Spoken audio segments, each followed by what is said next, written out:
On a dreary morning in Washington, D.C., layers of donated clothes keep them warm. All they have resides at their feet or in their arms. Finding shelter and food defines their day. Dawood Proctor knows this struggle all too well. I mean, I see people come past and laugh at the homeless and you know, might look down on them, but if you really look at it, a lot of people ain't number one step away from being this way. Franklin Square is one of many places in the nation's capital inhabited by those without a home. And it sits just 2 blocks from 2 very different houses. To the west, the White House. To the east, Mayor Kebab House. This is Sunday morning. Owner Kazi Manan was in early on this particular day. With every dish, magic is that how much you have to stir it. He and his staff are preparing a special feast for customers at his Pakistani Indian restaurant. Potato, cauliflower, chicken, naan bread, chickpeas, and vegetable biryani. But these dishes are destined for an audience that's rarely welcome in elegant eateries. I knew about this place being here and passed it through my everyday travels. For the past few months, Manan has opened his restaurant to the homeless. Oh, we are blessed. Look, blessings are here. They're waiting for us to serve them. Isn't it amazing? Sometimes it comes in 15, 20. Sometimes they come like nobody. We are waiting. God, please send somebody, right? Nearly 20 people on this day, rainy, cold, and wet. Oh, came in from the elements for lunch. What you guys like to drink, tea or coffee? They're treated like any other guest. Tea, okay. What about you? Except for one key difference. Coffee. You, brother? They eat for free. Anytime, any day.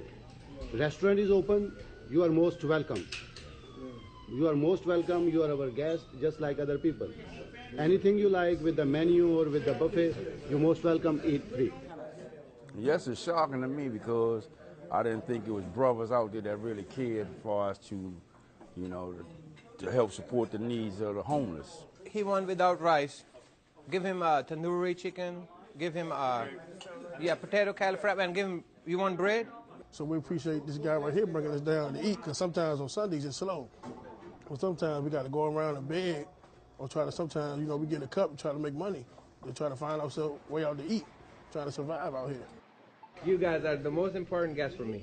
Manan's boundless optimism and love of food was not cultivated at a high-profile culinary institute. A lot of ginger and garlic paste. His desire to provide stems from a painful uncertainty that defined his childhood. Kazi Manan grew up on a farm in a small village in Pakistan. He had 9 siblings. We didn't have any electricity. We didn't have any running water. And the school, well, believe me or not, was under the tree. My elementary school, we didn't have a building. I studied under the tree. When the rains, really hard rain start, teachers say go home because there is no building. To support his family, he went to work at 12 selling ice. The best school was 4 miles away, so that's how far he walked to get a formal education. In 1996, at the age of 25, Manan says his visa was miraculously approved, so he borrowed money from a cousin for a plane ticket to America. He started as a cashier, earning $3 an hour at this gas station in one of the district's toughest neighborhoods. When I arrive in America, I have $3, just $3. And I started my life basically with nothing. Hard work would alter the arc of his life.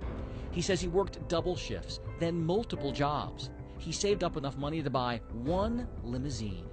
The idea that a kid who came from nothing could one day drive the rich and powerful around in luxury inspired him even more.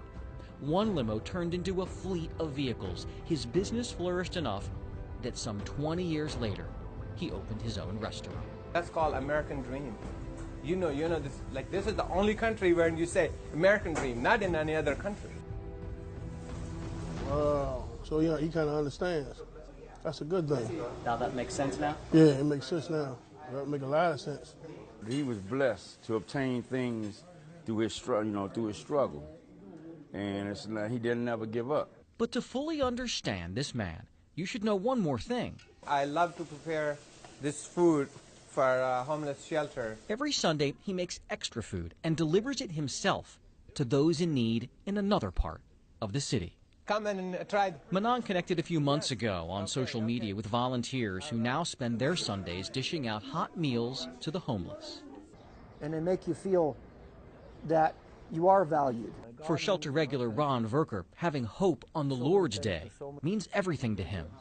It's huge. It's huge to know that I'm just this nothing. I'm nobody. But God thinks I'm somebody. Yes, thank you. Thank you. Yes.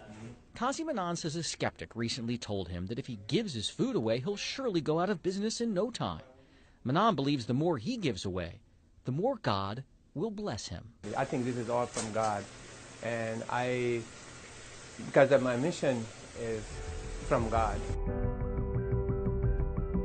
He will always carry with him what his mother told him about holding tightly to his faith in the face of despair. She said if you share even when you don't have, God will take you from darkness to light. That's the whole answer to life. You know, being blessed by God. God will help you, and I know he will. You know, you got to make the first step. He ain't going to do everything for you. Jay Korf. In my heart, it feels a blessing. It's a blessing from God. ABC 7 News.